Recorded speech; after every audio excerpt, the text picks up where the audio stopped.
Good morning सभी को। अब चल गया। जब चलाएंगे तब तो चलेगा कि पहले ही चलेगा? पहले आपको जगाते हैं, उसके बाद इंतजार करते हैं कि सब लोग आ गएंगे, तब शुरू करते हैं। अभी भी देखो 25 लोग दिख रहे हैं, बाकी लोग सो रहे हैं। यस सर, अभी केवल 30 हो गए। अब थोड़ा थोड़ा जगना शुरू कर रहे हैं। ये 40 हो गए, नहीं 30 ही है। बात सही है सर, सही है भाई, चलने लगा। जब चलाएंगे तो चलेगा। अब यहां से नेट में कोई कमी नहीं है, ब्रॉडबैंड लगा है, जितना हो सकता था उतना कर दिए। अब यहाँ कभी तार वार टूट जाए तो बात अलग है, नहीं यहाँ कोई समस्या नहीं होगी। चलिए शुरू करते हैं। तो क्या पढ़ रहे थे?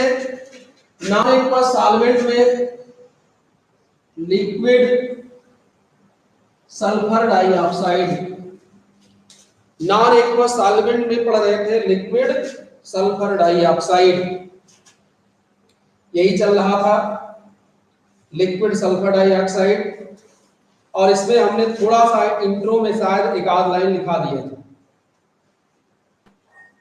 आयोनाइजेशन तक लिखा है, उसी के आगे आप नोट करें क्या लिखे थे, क्या क्या बातें हैं, एक बार फिर से सुन लीजिए इंट्रोडक्शन के लिए। लिक्विड सल्फर डाइऑक्साइड भी वाटर जैसे, अमोनिया जैसे विलायक का काम करता है। क्यों विलायक का काम करता है? क्योंकि ये भी वाटर और अमोनिया जैसे वियोजित होकर के धनायन और ऋणायन देता है। यानी ये क्या करेगा, SO2 और प्लस SO2 ये डिसोसिएट होकर के सेल्फ डिसोसिएशन के द्वारा SO प्लस प्लस और SO3 double minus sulphide ion देगा। तो चूंकि ये वाटर और अमोनिया की तरह से वियोजित हो जाता है, केटायन एनायन देता है, इसलिए ये भी विलायक के रूप में काम करेगा। ये भी आगे जो रिएक्शन है सॉल्युलिसिस वगैरह उसको करेगा। अब SO2 को अगर आप अध्ययन करें हाइब्रिडाइजेशन के आधार पर तो आपको मिलेगा कि इसमें वी शेप्ड ज्योमेट्री इस तरह से निकल के आती है। एक ऑक्सीजन डबल बॉन्ड के द्वारा जुड़ा होता है, ये ऑक्सीजन पे 2 लोन पेयर है, और यहाँ पे 2 लोन पेयर के साथ साथ एक प्लस चार्ज है, क्योंकि इसने अपना इलेक्ट्रॉन इस ऑक्सीजन को दे दिया हुआ है। इसलिए इस ऑक्सीजन पे अब 2 तो पहले से था, और इस माइनस चार्ज के कारण 2 इलेक्ट्रॉन हो गए।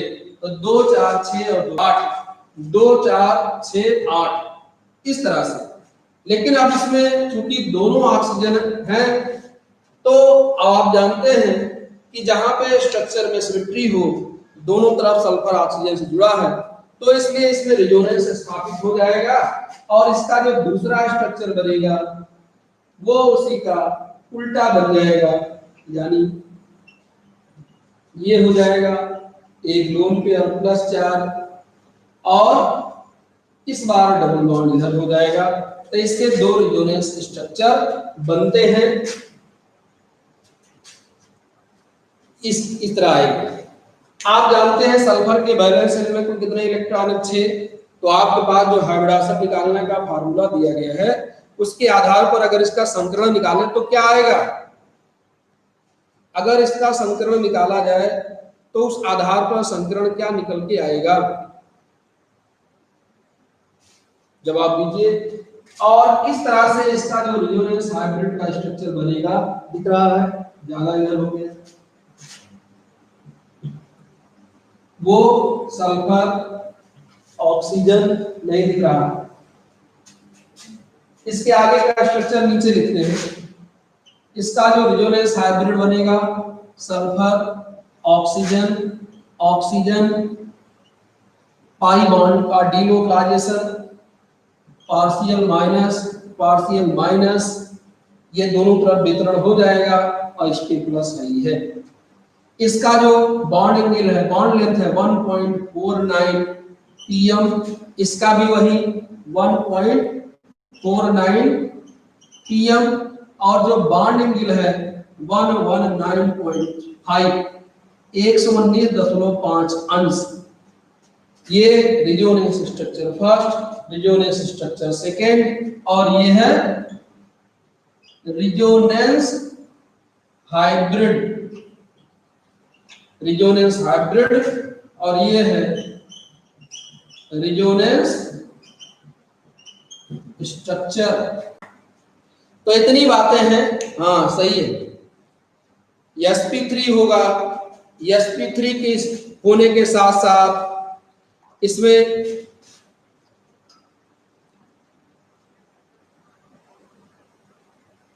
क्या निकाले हैं, सल्फर का विन्यास निकालेंगे, क्या आएगा 2 8 6 बैलेंस एलिमेंट 6 इलेक्ट्रॉन। और ऑक्सीजन क्या है, ऑक्सीजन बाइवैलेंट है तो इसको काउंट नहीं करेंगे। संकरण इसमें क्या निकल के आएगा, संकरण निकालेंगे तो sp2 निकल के आएगा, sp3 नहीं।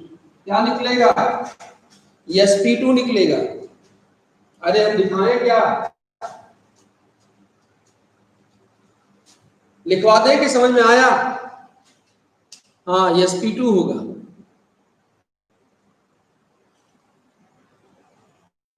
sp2 होगा।